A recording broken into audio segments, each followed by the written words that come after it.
नमस्कार मित्रांनो, आधी व्हिडिओ बघा। हॉटेल भाग्यश्री आज 9 तारीख आहे। काल बंद होतं, आज भी बंद, आज सोमवार, आज बंद आहे। आज हॉटेल उघडणार होतो आपण, पण हॉटेल रात्री जरा काय नुकसान केल्यामुळे आज हॉटेल बंद आहे। सगळ्यांनी नोंद करून घ्या, कारण रात्री सगळी नुकसान केलेली आपली। आजचे बोर्ड वगैरे दगडी मारून काय माणसांनी केल्यामुळे आज हॉटेल बंद आहे।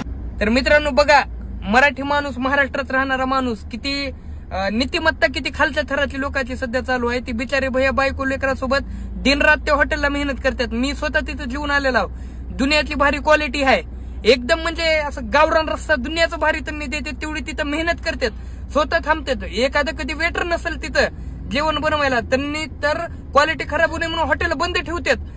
आणि तरी बी लोक आज बिचारांनी फॉर्च्युनर घेतले एवढ्या मेहनतीतून, तर त्यांच्या जाऊन काय ती पाट्या फाडल्यात, त्यांच्या हॉटेलला खराबी केलेत। ह्याच्यामुळे ही कसं आहे माहितीये का, आता माझ्यावर बी काही आता लोक ऑब्जेक्शन घेतील, तू असं का बोलला आहेस म्हणून, पण ही मराठी माणूस कुणाला पुढे जाताना बघूच शकत नाही। एखादा माणूस पुढे जायला की लगेच त्याचे पाय ओढणार। ही नीतिमत्ता कुठेतरी सुधारली पाहिजे असं मला वाटतंय। आणि असं जळून असं काही म्हणजे उपयोग नाही। तुम्हाला जर त्या भैयाची बरोबरी करायची आहे, तुम्ही बी तुमचा काहीतरी व्यवसाय टाका, तुम्ही फॉर्च्युनर घ्या, मर्सिडीज घ्या, ऑडी घ्या, तुम्ही बी काहीतरी घ्या, पण असं कुठल्या गरीबाला ज्यानं काही मेहनत करून एवढं मोठं होईल त्याला असा त्रास देऊ नका, एवढंच मला सांगायचंय। धन्यवाद।